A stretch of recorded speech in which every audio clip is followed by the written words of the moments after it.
வணக்கம். இந்த வீடியோல NetBeans IDE shortcuts யூஸ் பண்ணி எப்படி ஜாவா ப்ரோக்ராமிங் ஃபாஸ்டரா பண்றதுன்னு பார்க்கலாம். ஃபர்ஸ்ட் NetBeans ஒரு ப்ராஜெக்ட் கிரியேட் பண்ணிக்கலாம். ஸோ ஃபைலில் போயிட்டு நியூ ப்ராஜெக்ட் கொடுக்குறேன். கேட்டகரிஸில் ஜாவா சூஸ் பண்ணிக்கிறேன்.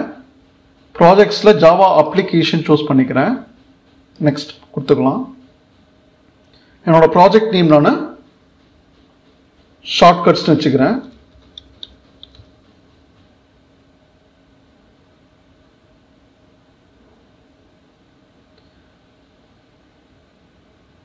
டிஃபால்ட்டாக இங்கே கிரியேட் மெயின் கிளாஸ் டிக் ஆகிருக்கும், அதை அன்டிக் பண்ணிக்கோங்க. கொடுத்து ஃபினிஷ் கொடுத்துக்கிறேன்.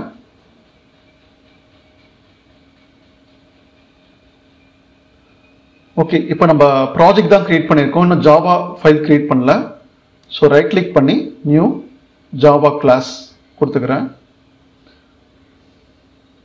அதுக்கு பேர் NetBeans ஷார்ட்ஸ் அப்படின்னு கொடுத்துக்கிறேன். கொடுத்து ஃபினிஷ் கொடுத்துக்கலாம். ஸோ இந்த ஜாவா ஃபைலில் NetBeans ஷார்ட்ஸ் அப்படின்ற ஒரு கிளாஸ் மட்டும்தான் இருக்குது, வேறு எதுவுமே கிடையாது. ஸோ எனக்கு ஜாவா ப்ரோக்ராம் ரன் பண்ணணும்னா மெயின் மெத்தட் தேவைப்படும். அந்த மெயின் மெத்தடுக்கு தேவையான ஷார்ட்கட் என்னன்னு பார்க்கலாம். ஸோ அந்த கிளாஸ்க்குள்ளார PSVM public static void main அப்படின்னு கொடுத்து ஒரு டேப் கொடுங்க. ஆட்டோமேட்டிக்காக உங்களுக்கு பப்ளிக் ஸ்டாட்டிக் வாய்ட் மெயின் வந்துடும். அதேமாதிரி நம்ம ஸ்டேட்மெண்ட்ஸ் ஏதாச்சும் பிரிண்ட் பண்ணணும் அப்படின்னா system.out println கொடுப்போம். ஸோ நீங்கள் என்ன பண்ணலாம் அப்படின்னா NetBeansல out அப்படின்னு கொடுத்து ஒரு டேப் கொடுங்க. ஆட்டோமேட்டிக்காக system.out println வந்துடும். அதுமாதிரி நம்ம லூப்பிங் ஆப்ரேஷன்ஸ் பெர்ஃபார்ம் பண்ணும்போது ஃபார் லூப் ரொம்ப யூஸ்ஃபுல்லாக இருக்கும். ஸோ அதுக்கு நீங்கள் ஃபார் அப்படின்னு கொடுத்து ஒரு டேப் கொடுங்க. ஆட்டோமேட்டிக்காக உங்களுக்கு ஃபார் லூப்புக்கு தேவையான சின்டாக்ஸ் கிரியேட் ஆகிடும். அதே மாதிரி உங்களுக்கு இந்த ஃபார் லூப்பில் ஐ இருக்கு இல்லையா, அந்த ஐக்கு பதிலாக எனக்கு வேற வேரியபிள் வேணும் அப்படின்னு நீங்கள் நினச்சிங்கன்னா அங்கேயே டைரெக்டாக கவுண்டர் அப்படின்னு கொடுங்க. ஃபார் எக்ஸாம்பிள் ஆட்டோமேட்டிக்காக நீங்கள் பார்க்க முடியுது மற்ற பிளேஸ்லையும் counter less than 10 count plus plus மாறுது.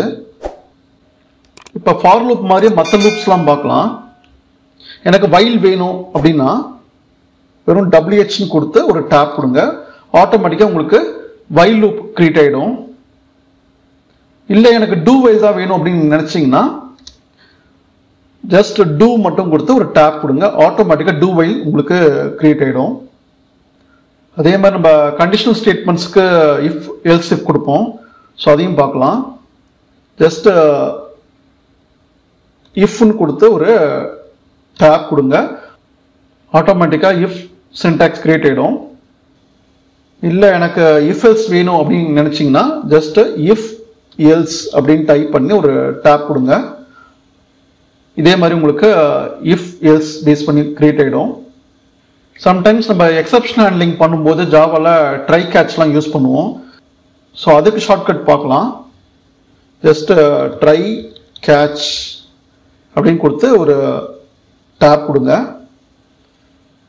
S, try catch exception handling ready ஆயிடுச்சு. இதே மாதிரி நம்ம ஸ்விட்ச் கேஸும் அடிக்கடி யூஸ் பண்ணுவோம். ஸோ அதுக்கு நீங்கள் SW அப்படின்னு கொடுத்து ஒரு டேப் கொடுங்க. ஸோ ஆட்டோமேட்டிக்காக உங்களுக்கு ஸ்விட்ச் கேஸ் வித் டிஃபால்ட் உங்களுக்கு கிரியேட் ஆயிடுச்சு.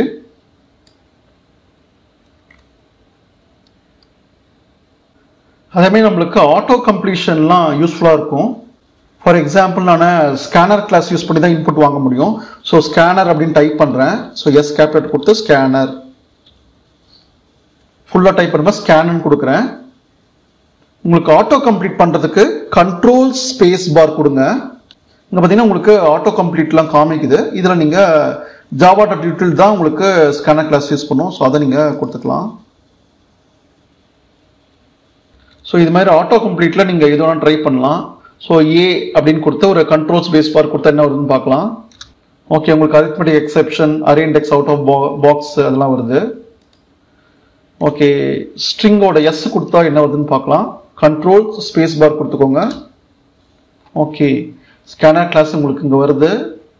ஸ்ட்ரிங் பஃபர், ஸ்ட்ரிங் பில்டர் கிளாஸஸும் காமிக்குது. ஸோ எனக்கு இங்கே ஃபாண்ட்லாம் ரொம்ப சின்னதாக இருக்குது, கொஞ்சம் இன்க்ரீஸ் பண்ணணும் ஃபாண்ட் சைஸை அப்படின்னு நீங்கள் நினச்சிங்கன்னா ஜஸ்ட்டு நெட்பீன்ஸில் இந்த டூல்ஸுன்ற டேப் இருக்கும், அதை கிளிக் பண்ணுங்கள். அதில் போயிட்டு ஆப்ஷன்ஸ் அப்படின்னு போய்க்கோங்க. இதில் பார்த்தீங்கன்னா உங்களுக்கு ஃபாண்ட்ஸ் அண்ட் கலர்ஸ்ன்னு இருக்குது, அதை கிளிக் பண்ணிக்கோங்க. ஸோ ஃபாண்ட்டை உங்களுக்கு தகுந்த மாதிரி நீங்கள் இங்கே ஃபாண்ட் சைஸை சேஞ்ச் பண்ண முடியும்.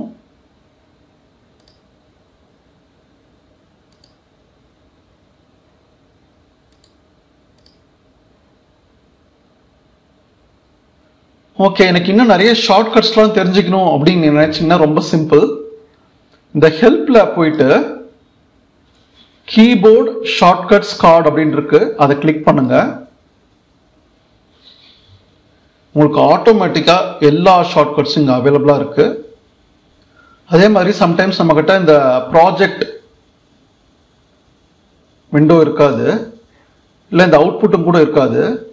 ஸோ இதெல்லாம் கொண்டு வரணும்னா நீங்கள் என்ன பண்ணணும்னா, ஸோ விண்டோ போயிட்டு அதில் ப்ராஜெக்ட்ஸ் அப்படின்னு கொடுத்துக்கோங்க. ஸோ எனக்கு அவுட்புட்லாம் வேணும் அப்படின்னு பார்த்தீங்கன்னா அவுட்புட்டும் கொடுத்துக்கலாம். ஸோ நெக்ஸ்ட் டைம் நெட்பீன்ஸில் ஒர்க் பண்ணுறப்ப மறக்காமல் இந்த ஷார்ட்கட்ஸ்லாம் ட்ரை பண்ணி பாருங்கள். உங்களுக்கு இந்த வீடியோ பிடிச்சிருந்தா லைக் பண்ணுங்கள், ஷேர் பண்ணுங்கள். மற்றொரு பதிவில் சந்திப்போம். நன்றி.